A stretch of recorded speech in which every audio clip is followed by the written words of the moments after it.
what an opportunity we have to give back to this great country. And again, it's not about me. Like, if you think about this, like where we came from, how I can be here, I feel like I'd have a duty to give back to every single American, like you and everybody else, because this country is so great, and what I've done to be here in this situation, to be successful, financially successful, and I feel like I got a duty to give back to make others successful, because they, or military background or not, if they were in military or their parents or their grandparents, but along the way somebody in their family made this country great, and I can never pay my debt back to this. An interesting question. I get asked this a lot, and my mission's always the same: to provide homeowners what they deserve, the best.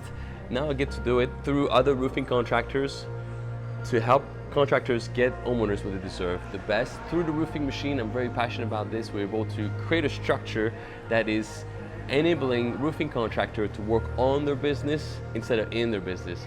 By doing those changes to make it very specifically outside sales to outside sales activities. And somebody told me, says, Martin, and that applies to all position by the way in the company.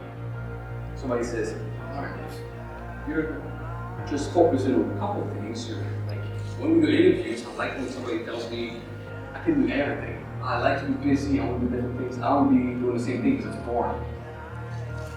But trying to tell this to Michael Jordan that playing basketball is boring, right? I really like the idea of the inside salesperson as an outside salesperson, just maybe to get some of my life back. I do a lot of my own paperwork and estimating and insurance, and that takes a lot of time away from being in front of a customer.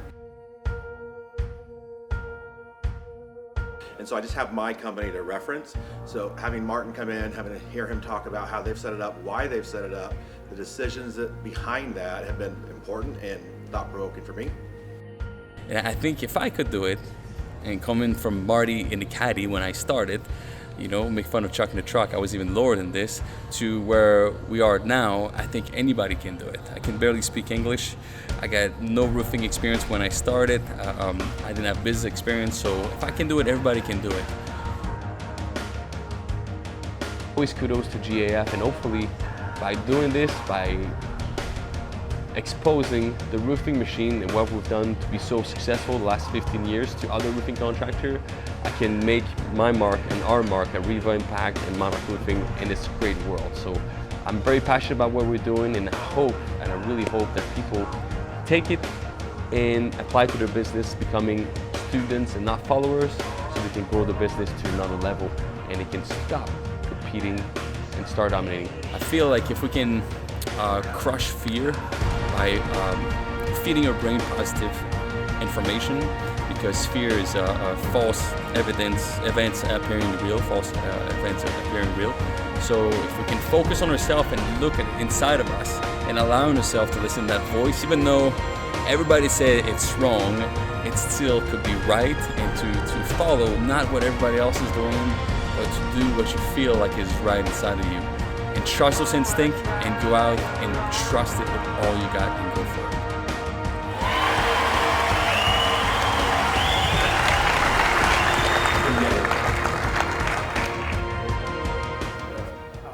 I really benefited from was talking about the DISC assessment. And that's something that's kind of new to me that I haven't really heard of before, and it was great for me to hear. In all honesty, I've been kind of in a rut in my company and trying to make decisions on where to place a couple guys to fit in the company to get to that next level. Just the way the machine and the whole process that he's implemented into his program has worked, and seeing how he's done 42 million on mostly residential. One of the things I asked him is, when is his next Reeva camp, and will he be at the Roofing Insights in December, just to make sure that I can listen to him again, because everything was worth it. Why are you still doing this? You're older, 70s advanced. So why are you still doing this? It's not for the money for sure. You got this suit that's like, I've never seen, it's probably 5,000. I don't know how much you look really nice. And he's doing well, right? And that's what she was so you guys have plenty of money. I said, Martin, my mission is a lot bigger. I'm not doing it for the money. I'm doing it because I have a mission. I have a mission to provide a shelter for humankind. Wow. This guy will never stop because it's not about the money. It's about doing something that's helping people survive. Shelter and foods. We are doing the same thing, and we're helping them get to deserve the best through a shelter. So when you think about if it's important what you're doing or not, better be damn sure to know that it's very important. We underestimate ourselves a lot. Sometimes when we talk down, I'm just a roofer. No, man, you make a big impact in this whole world. So be proud to be a roofer and do as much, have a mission. It's not about money, and we don't believe it. Let's go make an impact together and make this industry better, make this country better.